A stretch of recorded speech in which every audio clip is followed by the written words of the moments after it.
Mercredi 19 octobre 2022, bonsoir à tous et merci de toujours préférer le leader des Web TV. Nous démarrons votre émission Tour d'Horizon par la rubrique informative. Les entreprises béninoises participant à la mission économique et commerciale des entreprises néerlandaises ont tenu mardi 18 octobre 2022 à Cotonou des échanges dénommés B2B. Cette mission organisée par la CCI Bénin facilitera les relations d'affaires entre les entreprises.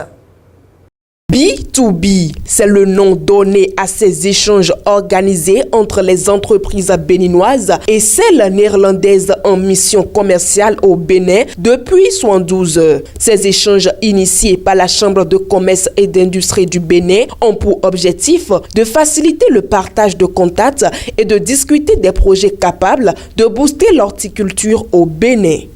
Mes premiers échanges étaient vraiment super. On voit que le pays est très ambitieux. On voit que les gens sont jeunes, ils veulent vraiment apprendre et ils n'ont pas peur de rêver et avoir des grandes idées. Et c'est très étonnant à voir. J'ai déjà échangé quelques cartes, déjà échangé quelques contacts et faire une meeting avec un des entreprises pour visiter leur farm. Au terme des échanges, quelques responsables d'entreprises béninoises se réjouissent de l'opportunité que la CCI Bénin leur a donnée. Croyons que nous pouvons déjà espérer beaucoup de choses à faire ensemble, à partager ensemble. Et je veux déjà préciser que c'est une entreprise qui voit déjà son intérêt à vouloir travailler déjà avec nous, puisque nous sommes déjà un cabinet qui donne un soutien aux paysans en ce qui concerne. Ils sont déjà intéressés à rester à nos côtés pour qu'ensemble nous puissions travailler. J'avoue que la conversation a été bien. Pour une prochaine rencontre, j'aurais souhaité que le temps soit plus long et que la conversation dure un peu plus pour qu'on puisse aussi être plus assuré à la fin de la discussion. Si possible, qu'on ait déjà les partenaires avec qui on peut travailler. Démarré lundi 17 octobre 2022, cette mission commerciale et économique qui s'est matérialisée par le séjour interbéninoise de 8 entreprises néerlandaises prend fin le 19 octobre 2022. Nous parlons à présent de laurier qui est une plante odorante très utilisée dans la préparation de divers repas. Elle a par ailleurs des vertus thérapeutiques et spirituelles. Découvrons-en quelques-unes dans cet élément. Feuille de laurier, d'abord, c'est une feuille spirituelle. C'est une feuille qui recueille beaucoup d'énergie positive. Et cette feuille, on l'utilise dans beaucoup de choses. Par exemple, si vous voulez de côté chance, vous gardez cette feuille dans votre poche, n'importe où vous êtes, votre mindset est positif. C'est que votre aura est baumé des choses positives. La feuille, là, vous préparez ça, vous buvez. Ça élimine les cholestérol, tout ce qui est huile dans votre corps. La feuille de laurier, vous gardez ça, vous mettez ça dans votre sauce et vous préparez votre mari. Vous regardez comment ça sent de bon. C'est une feuille qu'il faut mettre sous son oreiller, dans les chaussures, il faut mettre dans les armoires et ça va permettre à votre maison d'avoir beaucoup d'énergie, beaucoup de chance. Et c'est ça qui est le secret des femmes dans la cuisine. Elles l'ont toujours dans la cuisine. Donc, feuille de laurier, c'est une très bonne feuille qu'il faut pratiquer. 1, il faut mettre ça dans le sac des enfants. 2, il faut mettre ça dans sa voiture. 3, il faut mettre ça sous ton oreiller. 4, il faut partager ça dans toute sa maison. Ça fait qu'on ne manque pas d'argent. Celui qui veut, n'a qu'à mettre ça dans son porte-monnaie et mettre un billet neuf dessus. Vous allez voir que ça va attirer dans votre maison beaucoup d'argent. Moi, je l'ai derrière mon téléphone, partout. Il y a des gens qui ne peuvent pas planter cette feuille de laurier chez eux. Ça ne supporte pas le sel, par exemple. Ça ne supporte pas des énergies négatives.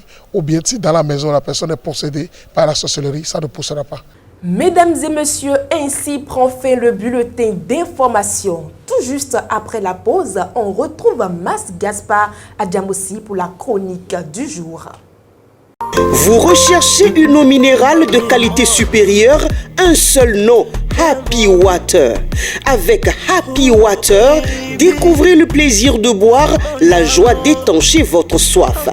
En vente à 1000 francs CFA le pack, aux établissements altruistes 6 à Porto-Novo, Pau-Belle-Gare, rue de la CNSS. Entrez dans le circuit de vente de l'eau minérale Happy Water en nous contactant au 00229 52 38 36 52. Happy Water, la source de vie. Montée de la menace terroriste.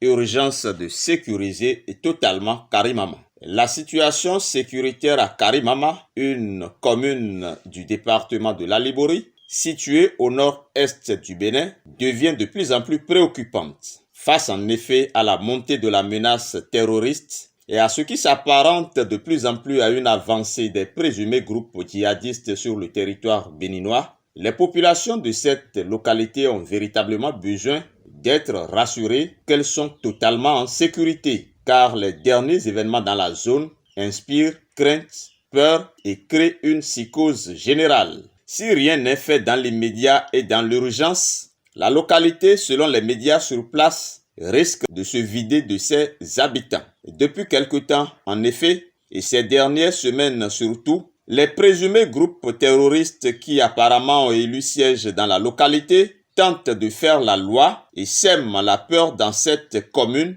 frontalière du Niger. Enlèvements, incendies, bastonnades, ultimatums, intimidations et actes de tout genre se multiplient de la part de ces hors-la-loi qui affirment ainsi davantage leur présence sur le sol béninois. Un poste de douane et un commissariat de police ont été leurs cibles. Des établissements scolaires sont sommés de fermer. Des échanges de tirs nourris ont eu lieu entre les forces de sécurité et de défense et ces envahisseurs. Si donc ces présumés terroristes osent s'attaquer ainsi au symbole de l'État béninois, qu'en serait-il des pauvres populations sans défense? Face à cette menace grandissante, Karimama tournerait pratiquement au ralenti. Les commerçants méfiants ne sortiraient plus comme auparavant.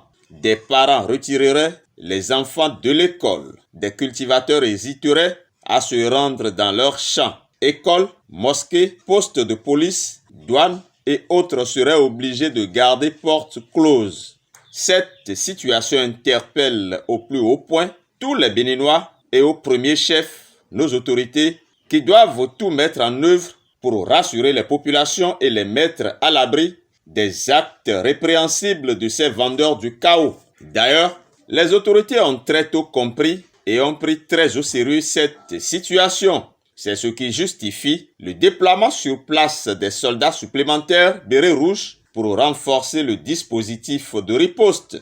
C'est aussi certainement pourquoi les assaillants ont dû également battre en retraite lors de leur dernière tentative d'incursion et d'intervention sur le territoire béninois. Karimama et toutes les autres localités du Bénin, en proie à cette insécurité due aux terroristes, doivent être totalement sécurisées. Ces hors-la-loi doivent être boutés loin du territoire béninois. Des assaillants, des envahisseurs nous sauraient venir nous dicter leurs lois sur la terre de nos ancêtres.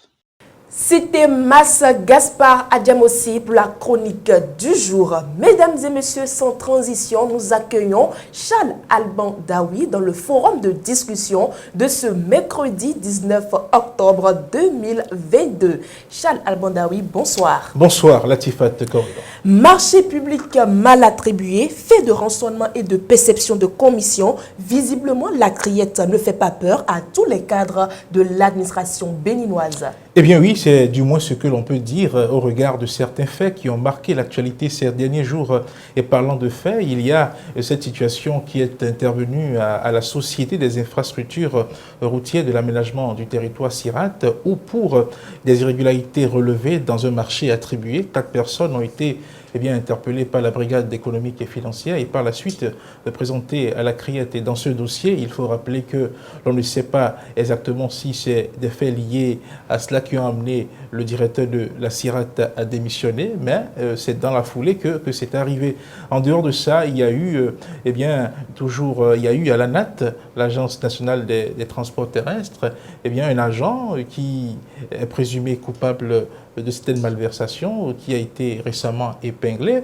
Et le fait le plus récent qui a même été évoqué en Conseil des ministres, c'est celui de la direction générale du Fonds national du développement agricole FNDA, dont le directeur a été relevé de ses fonctions. Certains agents également ont été écoutés par la brigade économique et financière et ensuite présentés à la criette pour des faits de malversation et de perception de commission au préjudice des bénéficiaires qui sont des producteurs agricoles. Donc quand on voit tous ces faits, on peut se dire, mais malgré tout ce qui se fait, malgré tout ce qui se dit, et malgré toutes les sanctions qui sont prononcées par la criette, il y en a toujours qui ne craignent pas. Et donc de voir cette épée-là tomber sur leur tête. Donc vous avez raison de le dire, certains cas de l'administration béninoise n'ont toujours pas peur de la mauvaise gestion. Chalabandaoui, si certains cadres font part de la bonne gestion, que faire alors le gouvernement du président Patrice Talon? Vous savez, le gouvernement du président Patrice Talon a résolument pris l'engagement de lutter contre la mauvaise gestion et de pratiquer la règle de l'impunité en ce qui concerne la mauvaise gestion. Et je crois que ce qui est en train d'être fait, puisqu'il se fait que c'est sous ce régime-là, c'est pendant que ce régime-là exerce, que nous apprenons toujours ces faits. Ce n'est pas après leur départ, pour dire que quand même, il y a un travail de veille qui se fait en ce qui concerne la gouvernance actuellement. Et lorsqu'on vous nomme à des postes de responsabilité, lorsqu'on vous confie des charges, il y a un mécanisme qui permet de faire des contrôles par moment. Et c'est ces contrôles-là qui permettent de relever ces irrégularités-là et qui sont ensuite accompagnés de décisions soit administratives ou de sanctions au niveau des autorités ou au niveau des instances compétentes pour rendre des décisions. C'est en cela que récemment, vous avez vu, en Conseil des ministres le 12 octobre passé, le directeur général de la FNDA a été tout simplement relevé de ses fonctions, vu les faits qui lui sont collés, vu les faits dont il est présumé coupable. Donc, je pense que le gouvernement, face à la mauvaise gestion de certains cadres, a fait l'option de l'impunité. Et le chef de l'État l'a rappelé récemment encore, tant qu'il y aura des faits de mauvaise gestion, il sera toujours là pour frapper très fort. Et pour finir, il faut juste comprendre que malgré tout, même dans les pays les plus développés où on estime que voilà, on est très, très sévère en matière de répression de mauvaise gestion, il y a toujours des faits de corruption et de mauvaise gestion, pour dire que la mauvaise gestion ou la corruption fait partie du vécu, je vais dire, quotidien. Et on a beau tout faire, il y en aura toujours qui vont essayer, qui vont s'entêter, qui vont espérer que leur forfaiture ne soit pas révélée, ne soit pas découverte. Merci à vous, Chalabandaoui, pour votre intervention. C'est moi qui vous remercie. Mesdames et messieurs, c'est la fin du forum de discussion de ce soir. Suivez à présent votre rubrique « Quand les temps sont durs, que faites-vous » Supposons qu'il y a des événements qui ont fait que ma femme a été obligée de dépenser autrement l'argent que je lui ai confié. Bon, si nous avons quelques loyers, si je les prends, je lui complète. Avant de mettre un terme à ce numéro de votre émission Tour d'Horizon, voici la vidéo du jour.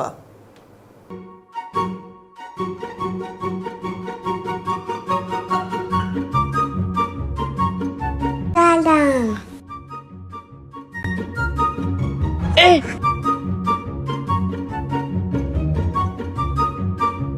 Matiko!